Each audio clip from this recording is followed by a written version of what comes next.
The guys asked me to speak about Silicon Valley and kind of how things work. It seems, you know, when you talk to folks from San Diego, it's as if Silicon Valley is their backyard and also another planet.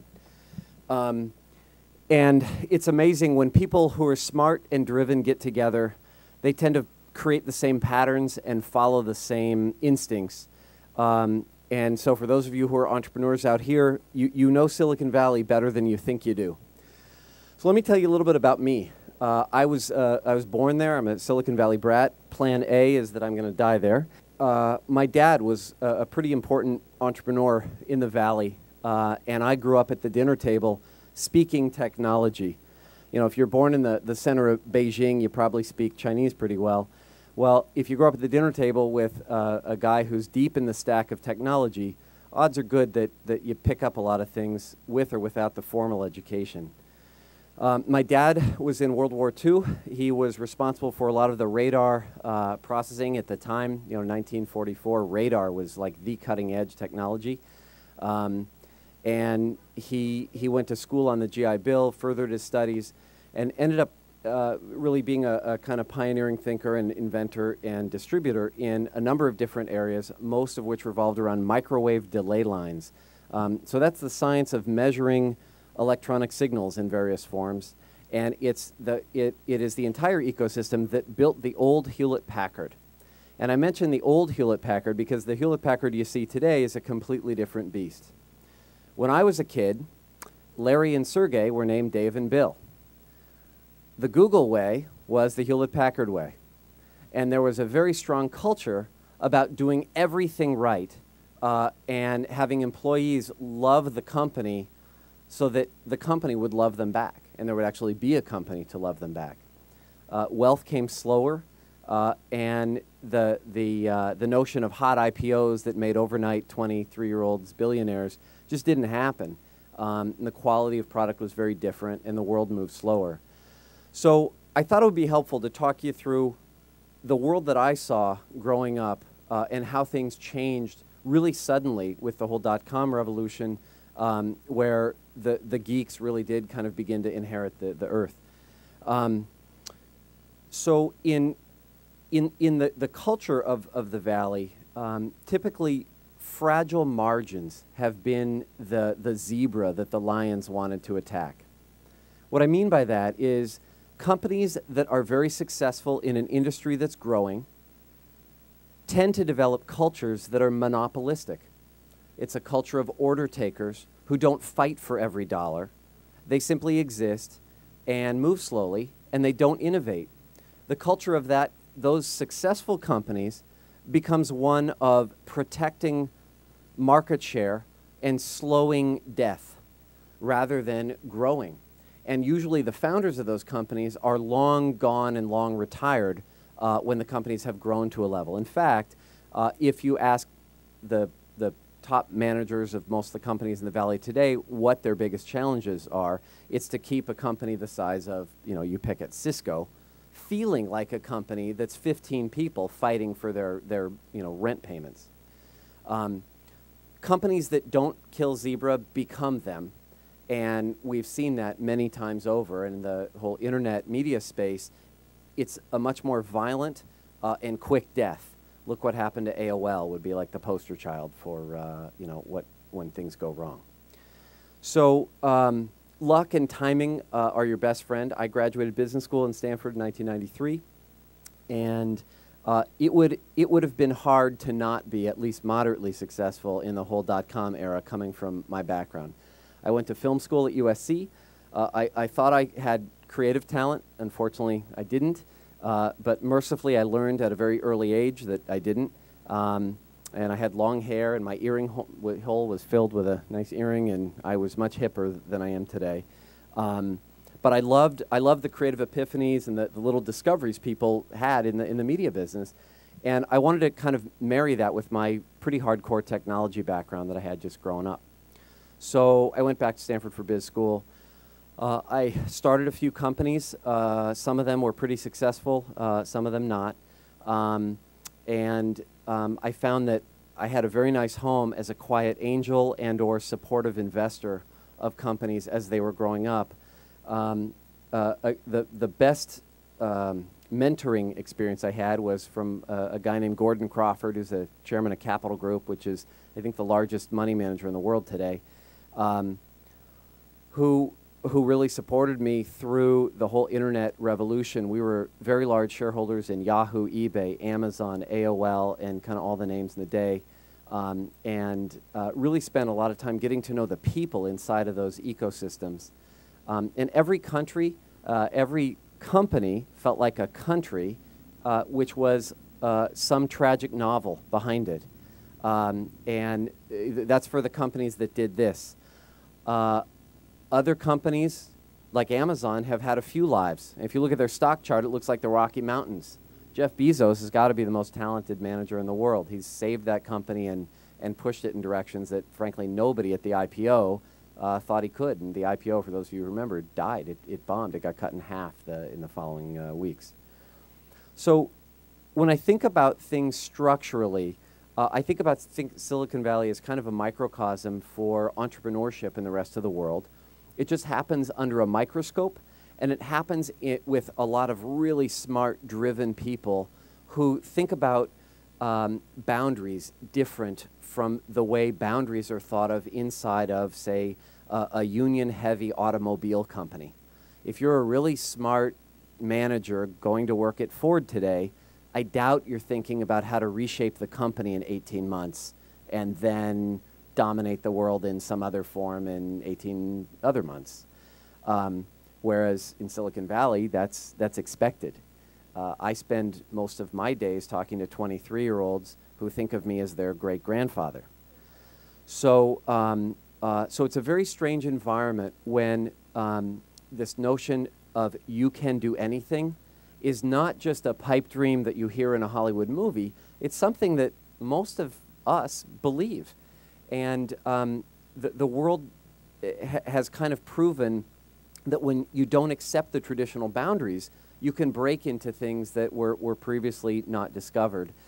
So Joe Lonsdale was up here before. He talked about losing a lot of money in the early days of PayPal. Well, a lot of that was our money because we were investors in a company called X.com that merged with PayPal, and it was like they were burning $20 bills as fast as they possibly could for a while. But that whole ecosystem is kind of the all-star world of Silicon Valley, with guys who founded LinkedIn and Zynga and Facebook and a bunch of other names that you'll hear about. I've been lucky enough to be associated with a bunch of those and a bunch more. And my wife was one of the original Yahoo employees, so she ran the trains in business development, corporate development, and a bunch of operational things, was a product manager and so on. She's had even a better career than I have, and so it's been really fun. So the two of us had a great window seat on this amazing revolution that we just happened to show up, and we fit the suit of the guy who kind of got to go on stage. So let me kind of drill into a couple of the big edges that shaped the Valley into being kind of what it is today. In the 1970s, defense spending was where the weak margins were.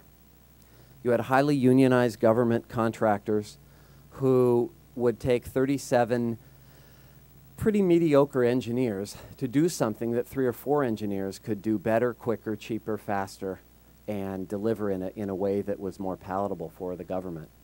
So defense spending became a very large part of the Valley and a big part of what the world was spending money on. And like many things, things that were pioneered by the military ended up being consumer phenomena. So DARPA, which was the back end, basically, government back end of the internet, that ended up becoming a giant consumer phenomenon. So in the 70s, a lot of the military spending led to other telecommunications progress that made long-distance phone calls go from $3 a minute to, I don't know, they're pretty much free today or close to it. And I remember calling my grandmother, who was in Los Angeles from, the Bay Area near Stanford, where I grew up, and we had a little egg timer, and I got 3 minutes with her, and that cost like $19. And, of course, today it's a whole different world. So the 1980s of Silicon Valley were about the telecommunications wars. Attacking that $19 3-minute phone bill was an easy play. because all you're doing is transferring electrons on wires and or fiber, routing it a little bit, and there's some hardware that renders a signal. In the scheme of things that are technologically hard, not so hard. So you saw a lot of companies from Silicon Valley come at that space, and the real margin of that world happened in the routing and the diagnostics and other sort of ancillary services that got sold into that whole network. Then along came the internet in the 90s as a consumer entity. Modems got cheap. Connectivity got easy. Computers were able to house a lot of data in ways that they couldn't before. And this one technological innovation that previously was never really even talked about could be suddenly made tangible through technology companies. And that concept was one of human intimacy. And I credit Steve Case for having really invented the chat room intimacy by anonymizing login names. CompuServe was the big dog before then, before Prodigy, before they turned into big dogs. And they wouldn't let you be anonymous. So people were shy and they were nervous about speaking their mind. And they had a whole bunch of other natural strictures against the way that they wanted to talk and interact with people. And everything in those days was couched in a lot of strange social dynamics that were happening. AIDS was the prevalent news story. AOL was the singles bar of the 90s. And then AOL gave rise to a very different social environment in the web where nothing was tethered, everything was free, everything was loose, and the world kind of discovered other ways of connecting. Probably Facebook would be kind of the ultimate example of that today, where its brand killed MySpace in part for technology reasons and some other things that MySpace just couldn't have because it had such enormous growth. But Facebook required a .edu login, so it said that you were real. It was no longer about who you aspired to be, it was about who you really were. And so the brand equity of intimacy became this shared sub-communal activity that groups of people then brought other groups of people in droves onto Facebook. And, I guess go see the movie and you can hear all about it.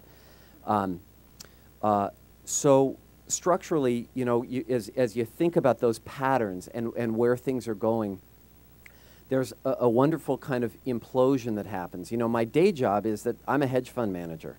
I buy and sell stocks. And I had a very good track record for a long time now, and have been a big fan of watching the collision of these small companies duking it out with the big companies. The small guys have brains and amazing athletes on the field, but there's only 15 of them, and they have $4 million. The big companies have 1,000 often mediocre, mid-level employees who are perfectly smart folk, but they don't want to work past 5 o'clock. They want to be at the kids' Little League game and have another life, and that's perfectly fine. But it doesn't make for a good football. It makes for a very interesting football game of those with lots of resources but are slow-moving, and many times the large companies are subjects to Wall Street earnings numbers they have to hit. They can't spend the way that the 15 guys who have almost nothing to lose. It's the VC's $4 million that's at stake. The young kids can always live to fight again, or at worst get a VP marketing job at some big company and pay their rent. So you have this war that happens, and that creates opportunity. That's why I do what I do, because there's always collisions from small companies with large companies. The large companies usually lose over time, or they have to cannibalize themselves faster than other people will do. Cisco's been the greatest pioneer at cannibalizing itself and buying companies aggressively at the price of a lot of dilution in their stock, but they've been able to maintain their market share for quite a long time. Anyway, so this violent conflict is something that I think continues for a long time. The Valley has produced an amazing array of companies. I don't even have to go through them. But I'll leave you with one thought, because I know I'm running out of time here pretty quick. The The culture of failure is a very important one. And it's not something that I see in Manhattan. If you blow up in a company you start in New York, there's a guy who's got a bunch of charcoal and a spit and a skewer and this thing that goes round and round, and there's some other guy with barbecue sauce. And they just roast you, and you're dead. They eat you, and you're no longer, you know, you have to move to like Peoria or something to go work for a bank as a teller. So the culture of Silicon Valley is nothing like that. There's failure all the time, but it's cheap failure. You fail first, like I did, with the $4,000 of your dad's money in a box building company to ship wires. Boy, was that a good lesson. So, you know, and then as you get older, you fail with a little bigger amounts of money, but not crazy amounts. And you fail, and boy, when you failed in a company, and you got to look your employees in the eye and say, guys, we're not going to work here. It's out of business. There's no better teacher. That's better than 5 MBAs, and I can tell you because I did one. So when the bubble happened, a lot of people from out of town came to Silicon Valley, which was just fine. And in fact, Silicon Valley has a very open culture. There's no prejudice. I'm Jewish, and I felt no like contentious issues that God knows, I'm sure somewhere in North Idaho I'd probably feel a little bit nervous about that. It's many immigrants, a lot of Asians famously have done very, very well, and Russians. So it's a very open culture like that, but there's something that we protect very much, and it's as if there is a capital markets of venture investing and startups, and that is that you have to recycle the money and protect people so that it's okay to fail often and cheaply. And what I mean by that is that if you look at most of the angel and venture money that is recycled back into the valley, into new venture funds of various flavors, it's almost all, or maybe not all, but a very large portion of it, successful entrepreneurs who've made money, and they like helping other kids, and they give money back to their very high-risk startups, because you have to understand, when you're funding a lot of these things, you have 3 or 4 really smart kids and a very nice-looking PowerPoint, and about 18 hours of discussion, and 2 background checks, or the deal came in through a Stanford professor, because I've stayed a very active angel, you know, you throw on Bon Jovi. It's all living on a prayer, you know? And so that there has to be this trusted sense. There's very few lawsuits, you know, unlike, like I read every day, Hollywood, there's somebody suing someone. Very different environment. I don't know when the last time was that I read about some big lawsuit in Silicon Valley, because you all have to be linked in this very fragile ecosystem where failure is okay. It's almost embraced. And when you go to hire a CEO, often you look for a guy who's failed once or twice and is hungry and understands where the shortcomings were.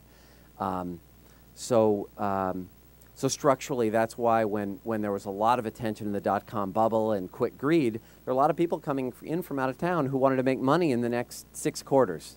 And then they were going to go back to Florida and do whatever they did in Florida. And it was just not, it's not the environment, because I started this whole speech saying that, you know, I was born in Silicon Valley and I hope to die there. And I just hope there's one left, you know, when when I finish the rainbow here. So anyway, thank you, and look forward to more. Bye.